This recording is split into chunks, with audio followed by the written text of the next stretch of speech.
Hey everybody, Arturo Johnson here, and in today's video, I'm going to share with you money management for small businesses. So, if you aren't familiar with me, I'm Arturo Johnson, and I'm the CEO of Arturo Johnson Consulting. And what we do is we help life insurance agents to own their lead gen and to have full, complete control of their business. And so the reason why we make these videos is because there are a lot of struggling and broke agents out there, and we don't want you to be one of them. And so we're having our first live event here in Nashville with some of our most successful clients like Kevin Alexander and like Marema. And so what we're going to be doing is we're going to be talking about a lot of these things in depth. And what I've been finding out is that a lot of life insurance agents, small business owners and entrepreneurs, they don't understand the basics of how to manage their small business, right? And we know this far too often.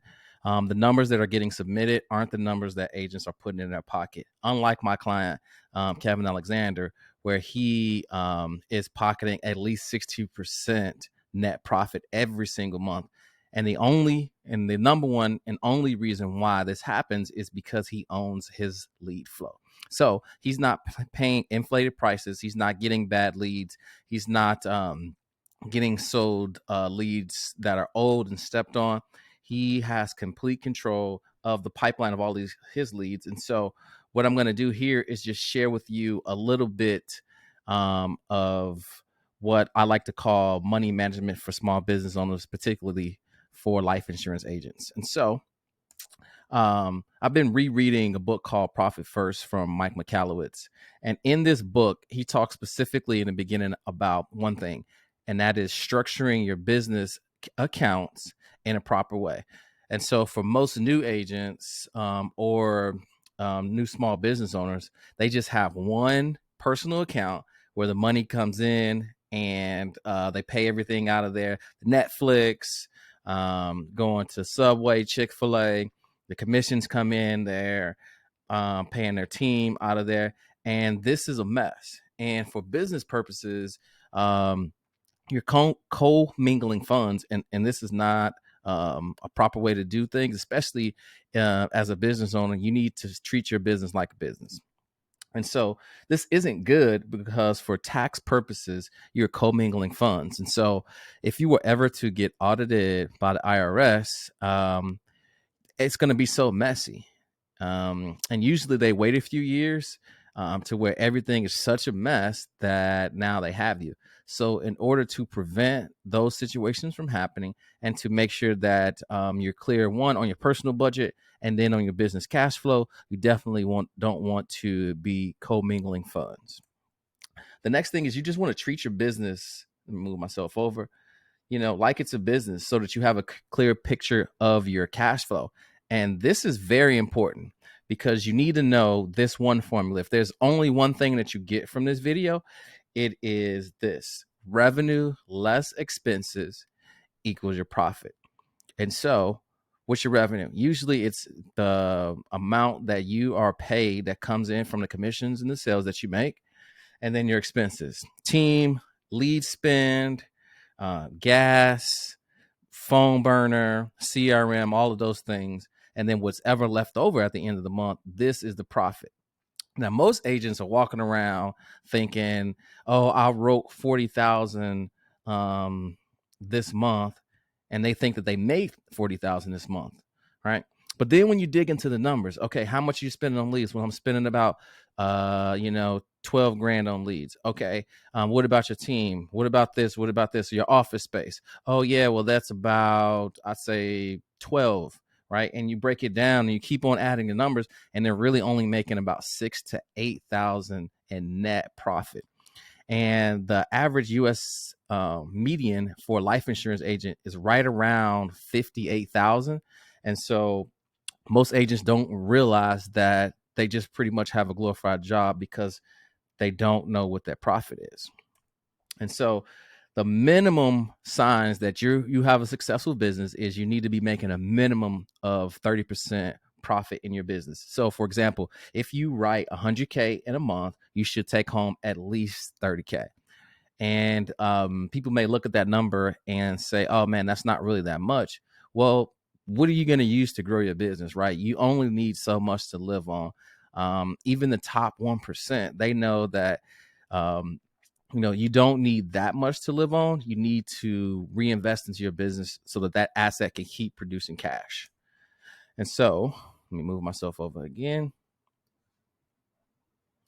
And so most businesses fail not because the business is hard, it's because they run out of cash. And this is why you want to make sure that you have a clear picture of your cash flow.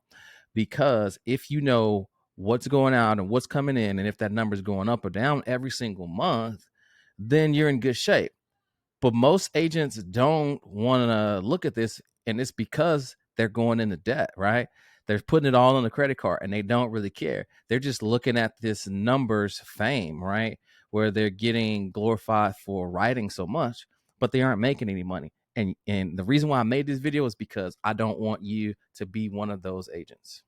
So, the bank accounts that you should have, right? This is very important. So, this is based off of The Profit First from Mike Michalowicz, right? Great book.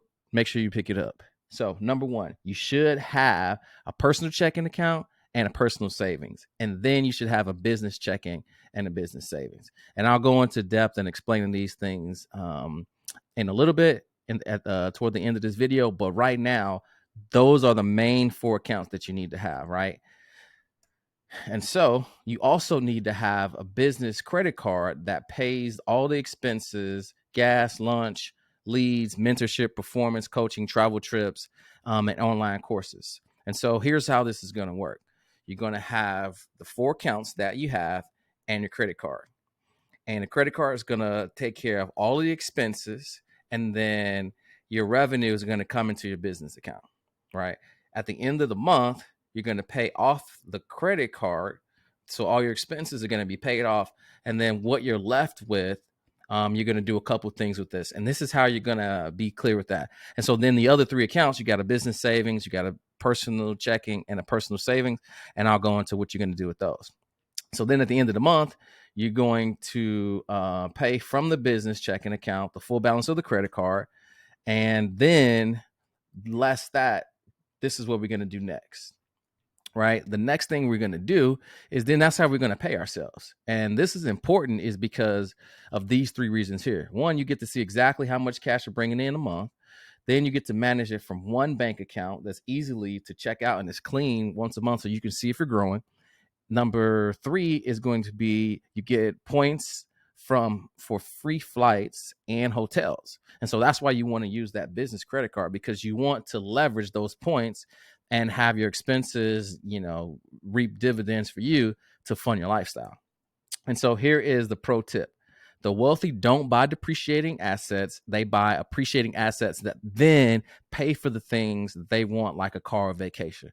For example, Grant Cardone, what he does is he has $3 or $4 billion worth of real estate.